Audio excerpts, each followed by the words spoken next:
हमारे डिज़ाइन बहुत अच्छे हैं, हमारे फैब्रिक्स की क्वालिटी बहुत अच्छी है, हमारी प्राइसिंग भी अफोर्डेबल है, पर फिर भी हमारी सेल्स अच्छी नहीं होती। मेरे बहुत सारे ऐसे फैशन क्लाइंट्स हैं जो सेम प्रॉब्लम के साथ मेरे साथ कंसल्टेंसी के लिए आते हैं। एंड सरप्राइजिंगली जब मैं उनके ब्रांड को ऑडिट करता हूँ तो मैं ये ऑब्जर्व करता हूँ कि ये सारे ब्रांड्स अपने डिजाइन से फेल नहीं हो रहे। ये फेल हो रहे हैं इस बात से कि ये डिजाइन बना किसके लिए रहे हैं, वो आइडेंटिफाई नहीं कर पा रहे। और मेरे क्लाइंट्स ही नहीं, बहुत सारे ऐसे फैशन फाउंडर्स हैं जो कि ये झूठ बोलते हैं कि भाई हम अपने क्लाइंट को बहुत अच्छे तरीके से जानते हैं। एक्चुअली अपने कंज्यूमर को ठीक तरीके से जानना भी एक साइंस है। और आज मैं आपको यही साइंटिफिक मेथड बताने वाला हूँ जिसे फॉलो करके इंडियन ब्रांड्स जैसे बीबा और मसाबा इतने सक्सेसफुल हो गए। इस प्रोसेस को कंज्यूमर सेगमेंटेशन कहते हैं और जिसके अंदर हम आज सीखेंगे 360 डिग्री कंज्यूमर टारगेटिंग, जिसमें हम कंज्यूमर के 6 एस्पेक्ट्स को रिसर्च करेंगे और डिफाइन करेंगे। तो इसमें सबसे पहला एस्पेक्ट है डेमोग्राफिक डिटेल, यानी कि मेरे कंज्यूमर की एज क्या है। और ये एज रियल होनी चाहिए, बहुत ब्रॉड नहीं होनी चाहिए। जैसे 24 टू 28, 32 टू 38। इसमें उनकी मंथली इनकम क्या है, किस सिटी में रहते हैं वो, क्या टियर 1 में रहते हैं, टियर 2 में या टियर 3 में, और उनके ऑक्यूपेशंस क्या है, क्या वो कॉर्पोरेट है, एंटरप्रेन्योर्स है या स्टूडेंट है। फॉर एग्जांपल अगर हम इंडियन ब्रांड दीबा को ले, जो कि एक मास एथनिक वेयर ब्रांड है, तो इसमें उनकी जो डेमोग्राफिक रिक्ति है वो है age range is 28 to 45, monthly income is 40K to 1.2 lakh rupees. उनकी सिटी है city tier 1 and tier 2 also, और उनकी पेनिट्रेशन टियर 2 सिटीज में बहुत तगड़ी है। उसके अलावा उनका जो ऑक्यूपेशन है वो होम मेकर्स हैं, वर्किंग वुमेन है, टीचर्स हैं, एडमिन है, मिड लेवल के प्रोफेशनल्स हैं। तो ये इंडिया के वैल्यू प्लस ओकेजन ड्रिवर कंज्यूमर्स हैं। और ये लोग बाय क्या करते हैं, डेली वेयर, स्मॉल फंक्शन या फेस्टिवल्स के लिए। इसी जगह पर अगर हम डेमोग्राफिक डिटेल इंडिया के लग्जरी कुटोरियर राहुल मिश्रा की देखें, तो उनकी की डेमोग्राफिक डिटेल होगी as range to 55, monthly income 5 lakh to 10 lakh plus. उसके अलावा जो उनका सिटी टियर है वो है tier 1 India plus global HNIs जो दुबई, लंदन, यूएस, और ये एनआरआईज लग्जरी बायर्स होते हैं। उसके बाद उनका ऑक्यूपेशन होगा बिजनेस फैमिलीज, HNI, सेलिब्रिटीज और legacy wealth clients. So this is India's luxury collector class, not price sensitive. और ये वैल्यू करती है craft, exclusivity, global recognition. Rahul Mishra does not target rich brides, he targets global luxury patrons of Indian craftsmanship. अब demographic detail अगर आपको समझ आ गई हो तो हम आते हैं सेकंड एस्पेक्ट पे जिसको हम बोलते हैं साइकोग्राफिक डीएनए। ये सबसे ज्यादा इंपॉर्टेंट है अभी, क्योंकि हमें पता चल करना चाहिए कि हमारे क्लाइंट को क्या इंस्पायर करता है, वो क्या बनना चाहते हैं, वो लोगों को क्या सिग्नल करना चाहते हैं अपने फैशन के थ्रू। क्या वो मिनिमल है, या वो एक्सपेरिमेंटल है, या वो ट्रेडिशनल मॉडर्न है, या अटेंशन सीकिंग है, या एकदम अस्टेटेड है। तो यहाँ पर इस चीज को समझने के लिए हम इंडियन ब्रांड पापा डोंट प्रीच बाय शुभिका उसको देखते हैं, जो कि एक एक्सप्रेसिव सेलिब्रेशन कंज्यूमर के लिए अपने गारमेंट्स बनाती है। अब उसकी जो साइकोग्राफिक डीएनए है उसकी कंज्यूमर की, वो है, उसकी जो एस्पिरेशन है वो है कि I want to be seen, celebrated and remembered. ये कंज्यूमर एकदम ट्रेडिशनल नॉर्म्स को रिजेक्ट करता है और ये सिग्नल करता है अपने फैशन के थ्रू कि I am bold, unique, unapologetically my self. तो इसकी जो पर्सनैलिटी टाइप है ना वो बिल्कुल मिनिमम नहीं है, वो है एक्सपेरिमेंटल एंड अटेंशन सीकिंग, और ना ही ये अंडरस्टेटेड है। तो ये जो ब्रांड है ना ये इसलिए विन करता है अपनी टारगेट वुमेन को, क्योंकि वो अपनी पर्सनैलिटी को लाउडर देन ट्रेडिशन लोगों को बताना चाहती है। तो साइकोग्राफिक डीएनए के बाद हम तीसरे पॉइंट पे आएंगे which is called occasion and usage context. क्योंकि आप लोगों को पता होना चाहिए कि भाई जो हम प्रोडक्ट बना रहे हैं वो हमारा क्लाइंट पहनेगा कहाँ, ऑफिस में, ब्रंच में, वेडिंग में, ट्रैवल में, और कितनी बार, दिन में पहनेगा ये रात में। तो fashion is occasion driven in India, ये हमेशा बात आपको याद रखनी चाहिए। अगर ओकेजन अनक्लियर है तो प्रोडक्ट बिकेगा ही नहीं। अब इसको समझने के लिए हम पहला एग्जांपल लेते हैं फेबल स्ट्रीट का, जो कि एक वर्क वेयर स्पेशलिस्ट ब्रांड है। अब इसका ओकेजन एंड यूसेज क्या होगा कि वो कहाँ पहनेगी? ऑफिस में, yes. Office to dinner transition, क्योंकि लोग आजकल ऑफिस के बाद डिनर पे जाते हैं, और बिजनेस मीटिंग्स में या प्रेजेंटेशन में। और ये कितनी ऑफन पहनेगी? बहुत ही हाई फ्रिक्वेंसी, क्योंकि आपको 5 डे वीक ऑफिस जाना ही है। उसके बाद उसकी रिपीट यूसेज बहुत ज़्यादा होगी। दिन में फॉर्मल एंड स्ट्रक्चर्ड वेयर, मगर इन द नाइट वो पहनेगी slightly relaxed styling, same garment styled slightly differently. तो ये ब्रांड सॉल्व करता है एक डेली वार्डरोब प्रॉब्लम को। उसी तरह से हम अगर एक और Indian luxury resort wear conscious lifestyle brand देखें, जिसको हम बोलते हैं ओखाए। इसका ओकेजनल यूसेज कॉन्टेक्स्ट क्या है? वो कहाँ पहनेगी कपड़े? ट्रैवल पे, वेकेशंस पे, ब्रंच और कैजुअल आउटिंग्स पे, वर्क फ्रॉम होम लाइफस्टाइल में। तो और हाउ ऑफन? मीडियम फ्रीक्वेंसी में पहनेगी। कई बार सीजन के स्पाइक्स आएंगे जब आप हॉलीडे पे जाते हो, वेकेशन पे, तो आपकी सेल उस टाइम पे बहुत ज्यादा होगी। तो इससे ओखाई क्या सॉल्व कर रहा है? वो सॉल्व कर रहा है एक कंफर्ट प्लस लाइफस्टाइल एस्पिरेशन को। ये कोई इवेंट बेस्ड ब्रांड नहीं है, ये एक मूड बेस्ड ब्रांड है। तो every successful brand actually owns one clear usage moment. तो अब अगर आपको ओकेजन एंड यूसेज कॉन्टेक्स्ट समझ आ गया, तो हम जाएंगे चौथे एस्पेक्ट पे, which is the buying behaviour and triggers.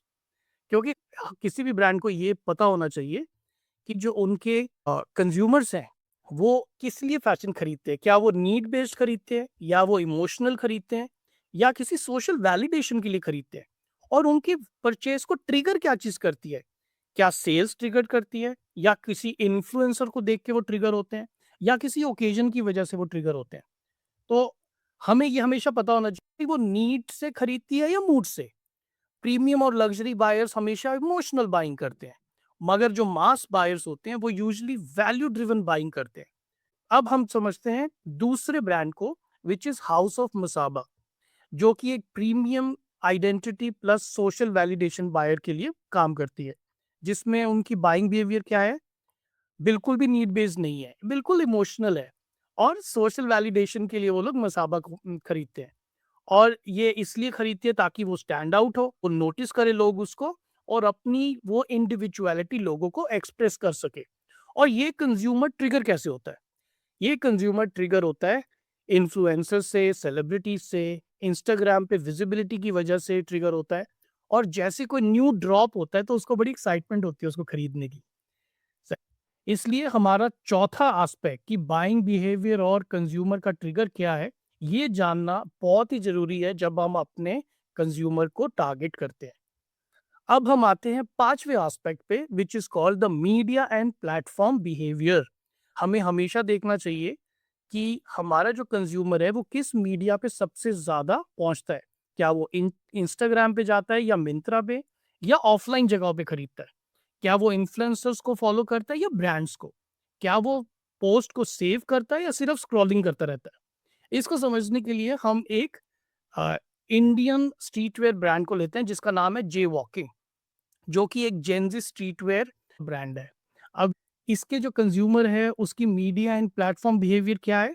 वो यूजुअली कहाँ से शॉप करते हैं? ऑफ कोर्स इंस्टाग्राम से, वेबसाइट से, क्योंकि उनको ड्रॉप बेस्ड परचेजेस अच्छी लगती है। ये कभी भी मार्केट प्लेस पे जाके चीजें नहीं खरीदते, इसलिए जे जे वॉकिंग के गारमेंट्स आपको मार्केट प्लेसेस पे नहीं दिखाई देंगे।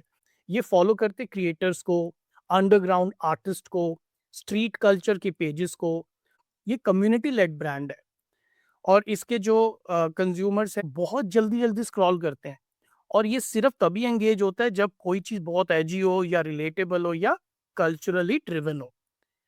So this is culture. इसीलिए ये जे वॉकिंग एक culture first short attention span consumer के लिए अपने कपड़े बना रहा है। अब अगर हमें ये पांचवा aspect media and platform behaviour समझ आ गया, तो हम लोग आते हैं छठे एस्पेक्ट पे, विच इज कंपेटिटर अलाइनमेंट।